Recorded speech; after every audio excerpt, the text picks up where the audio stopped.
Hi, friends. Welcome. Today we're going to talk about what are chakras and how and why can we use them to improve our marriages. This is fascinating work and it's really helped me and I know it'll help you. So thanks for joining me. If you don't know me, I'm Beth Rowles. I'm a relationship coach. I help women use their marriage as a feedback loop to grow in self-awareness so that they can create the relationship they want without leaving the one they're in. Today, we're going to talk about chakras, which are basically these spinning wheels of energy.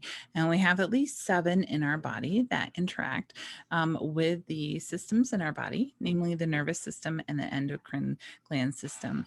And you can learn how they can get out of balance and what that means and how to come into balance with them. And it's wonderful. When I really start to fall in love with chakras and understand how they were related to our growth work and our consciousness work and how we could use them to fix our marriages and relationships was when I read this book called Eastern Body, Western Mind by Anna Dea Judith. It's a big, thick one, but she actually ties each chakra to different stages of our life. So basically, each one is developed at different ages. For example, the root chakra, the one at the base of our spine, is related to our sense of security in the world, and that one's formed when we're babies.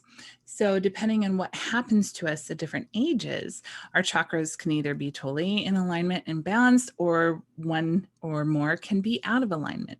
And if one is imbalanced, out of alignment, then the rest will overcompensate for it. And it just creates this kind of mess inside of us and sort of determines what our personality is like.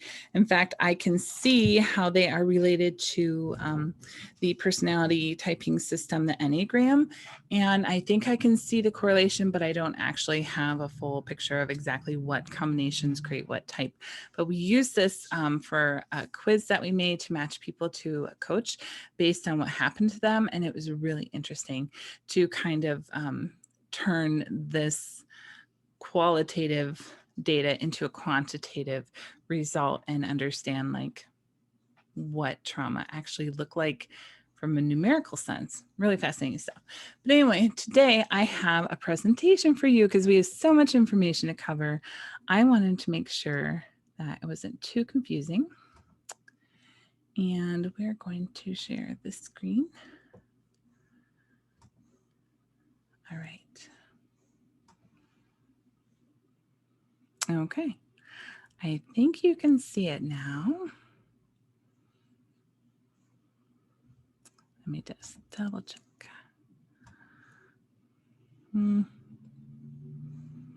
I think we're okay. All right. So, what are chakras? Again, chakra energy is like a spinning wheel. The word chakra means wheel. And in case you wondered, I looked it up before I started, and it is pronounced chakra, not chakra, but chakra. So a chakra energy spins either clockwise if you're moving energy out of the body into the field around us, counterclockwise to pull energy from the external world into our body and receive. And it's determined by the frequency state of the chakra, whether it's drawing in or releasing. So there's no scientific proof really on chakras yet, but it's been studied and demonstrated in Ayurvedic and yogic traditions, as well as with Chinese concepts of qi and the different meridians. But again, as I said in Eastern Body, Western Mind, I think that it's pretty well, she's broken it really down and how it happens and has done a lot of research. And I feel like we can strongly depend on these 7 energy centers as being present and part of the way our body works. So there's 7 along the body and they vibrate at different frequencies. They interact with your body via the endocrine system. So each one is associated with one of the 9 endocrine glands and with the nervous system. So each is associated with a particular group of nerves called a plexus. So again, they can be open or closed, overactive or underactive, and they're basically like a ball of energy, and they represent parts of our consciousness. All senses, perceptions, and possible states of awareness can be divided into 7 categories, and each is associated with a particular chakra. So they close when a negative experience causes it to close to block that energy out, or we're clinging to a low vibrating or depleting or negative emotion. or refusing to deal with it. And we can have constriction, and then they can open. It allows the energy to flow freely. Things return to normal. So we're opening them by moving energy throughout our body, moving our frequency up by choosing a different emotion, moving into it, healing, doing the healing work. I have another video on moving energy out through exercise, deconstructing our patterns and healing from our past. So we really want balance. Balance is key. If one chakra is closed or underactive, another one will likely be overactive, pulling energy away from that part of the body. For example, a lot of my wounding caused my crown chakra and third eye and stuff to be kind of overactive. And because of that, I tend to not have much sensation or be numb in the lower chakras a lot of the time, unless I do my work and really focus on healing those and being present into them. So those are things like willpower and emotions. Those were big healing blocks that I had to work on. And then this is from Quantum Love by Dr. Laura Berman. She says the body will amp up intensity of your symptoms, so like illness or something, until you pay attention. So she says, don't let it turn into another AFGE, which is her phrase for a really traumatic time called another effing growth experience. That's what that is. Okay, so let's go through them. We're in our crown, the seventh chakra. It's represented by purple, and it's related to your higher plan. It represents states of higher consciousness and divine connection. So this is related to your pituitary and pineal glands, brain, hypothalamus, cerebral cortex, and your central nervous system. Those are the systems affected by this chakra. You can see the different symptoms there. It's damaged when spiritual dogma is forced on you, or information or education are denied. Basically, if you were like in a cult or grew up in a strictly fundamentalist religious home, or were homeschooled in a similar fundamentalist curriculum or something where you were kind of denied a more open and free education and told to be a very strict certain way, then that can cause problems here. The third eye, moving down, is represented by the color indigo, and this really relates to your intuition. So it represents intuition and foresight, and it's driven by openness and imagination.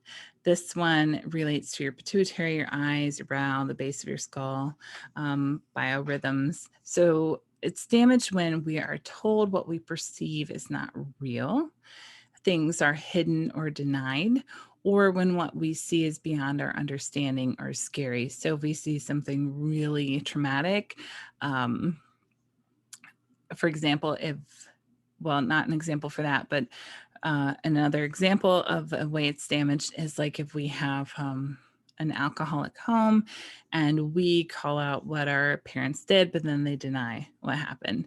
That would be a time where we lose trust in our intuition and what we know and perceive to be real. And we move down to the throat chakra. This was a big one for me. It represents the ability to speak and communicate clearly and effectively. If you followed my story, you know that I was really soft talker and hard to hear and didn't feel comfortable speaking in a crowd, but I worked with a coach and really went through this. But it can affect your thyroid, your neck, your throat, your shoulders, ears, and mouth. This one is damaged when we're not allowed to speak truthfully as children. So don't talk to me like that, young man, is something you might have heard. If you kept family secrets, or parents, culture, government lie to you. These are all things that can damage the development of this chakra. Next, we move into our heart, our beautiful green heart, or fourth chakra. It represents love, self-love, and it governs our relationship. Now, an interesting fact about the heart chakra is that this one is damaged when any of the other ones are. So if you have a wound to the other six, you're also going to have a wound to this one. And this is why it's so easy for our hearts to become closed off, and we begin to be very narcissistic and detached from the world and unfeeling, because it's just much easier to do a lot of damage to the heart chakra. It's damaged when, again, any of the others, but also any dysfunction in the parent's ability to love and care for their child. Also, things like homophobia, racial strife, cultural prejudice, and war. And it affects our thymus gland, immune system, heart, lungs, breasts, arms, and hands. Now we move into the solar plexus, the third yellow chakra. It represents self-esteem, pleasure, willpower, and personal responsibility. It's tied to our central nervous system, our digestive systems, our stomach and intestines, our liver, pancreas, and metabolic system. And it's damaged when cultures have very narrowly defined behavior patterns. Think about parenting. Think about what older people in your family think parenting should be. So it impairs the right to act through fear of punishment and enforcement of blind obedience. I think most of us who grew up in authoritarian homes had issues with our solar plexus. This one is our willpower. You know, really, that's the main thing. Worthiness and love, but I think is really mostly about willpower, and taking care of our lives. Sacral is orange, and this is our sexual energy. This is where creativity comes from. This is where manifesting comes from, big ideas. It's tied to our kidneys and reproductive organs, ovaries, uterus, but you can feel it in your low back too. Have issues like infertility and impotence. And it's damaged when culture or your parent frowns on emotional expression and considers sensitivity a weakness. So, yeah. This is something that I know that my generation is working really hard to change, is really trying to allow kids to feel their emotions, learn emotional regulation, have emotional intelligence, and know that all emotions are valid, rather than the need to suppress them. And then our root, or the very first chakra, is red. It's located at the base of the spine. This all relates to security and safety and stability. This one's formed again when we are babies. I should have told you when the other ones were formed. Sacral is like 1 to 3 maybe. Solar plexus, willpower one is more like 4 to 6. And then they just kind of go up from there. The crown, I think, is develop closer to adolescence. And then what's interesting is that when you become a young adult, you form them over again. You actually go through the formation of each of these again. When you move out of the house, we do the root chakra again. You're on your own. You're trying to find security and stability. So this one is tied to the adrenal glands, your spine, your blood, and your reproductive organs as well.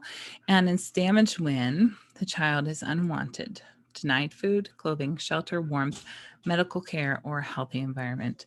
So basically, if your earliest days are not going well, even if you are unwanted by your biological mother, and you feel that in the womb, and then you are given away, that's something a baby knows.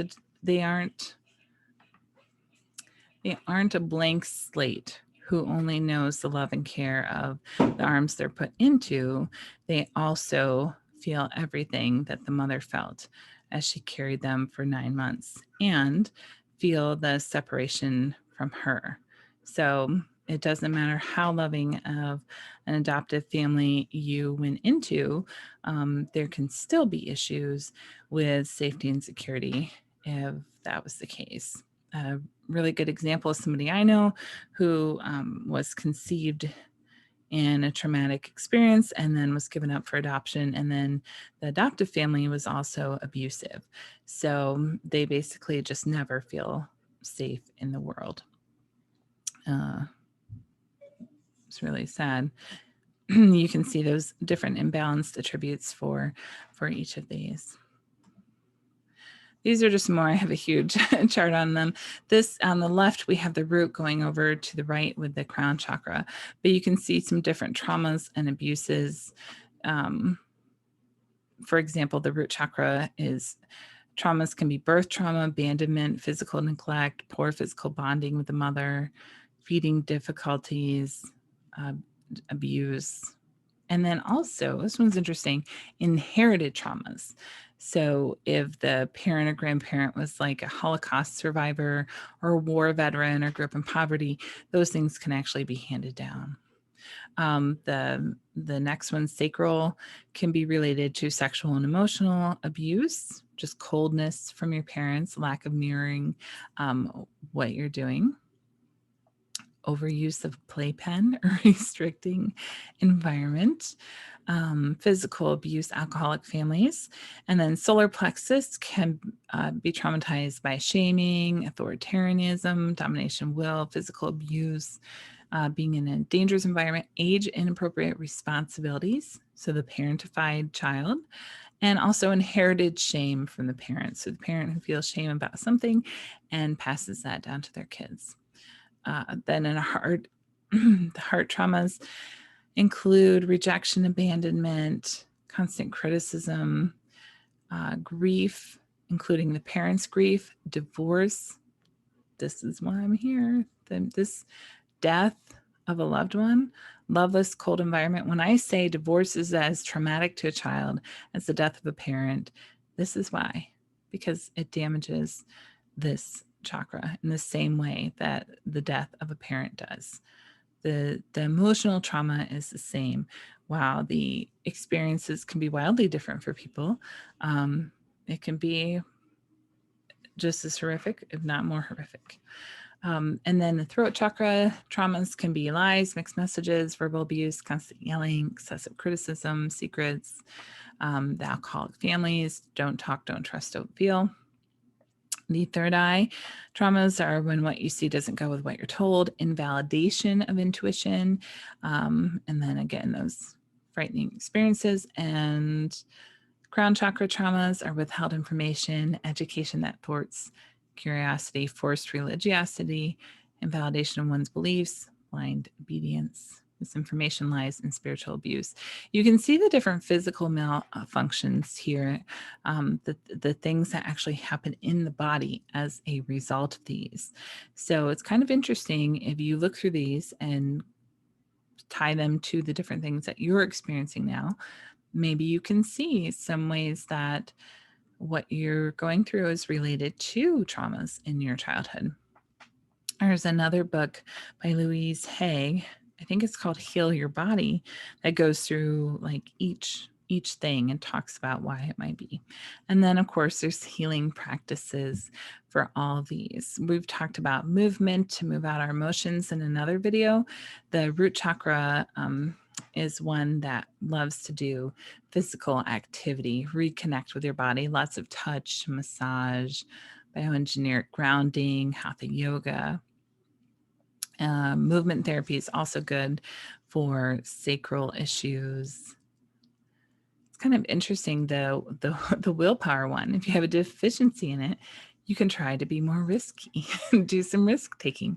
I think that really means something that I did was just begin to go with what I thought, go with my gut, make the choice for dinner, where we're going to go eat dinner, make the choice for what we're going to do next. Actually take the risk instead of waiting for somebody else to voice their opinion. So these are all great. It's really good to understand these. You can actually work through them one by one to do a lot of healing and balancing. Reiki, I'm a Reiki practitioner as well. That can also help you balance each one of these if something's out of whack and it seems like no matter what you're doing, you can't figure out what's going on. That's another good way to work on it. All right. There.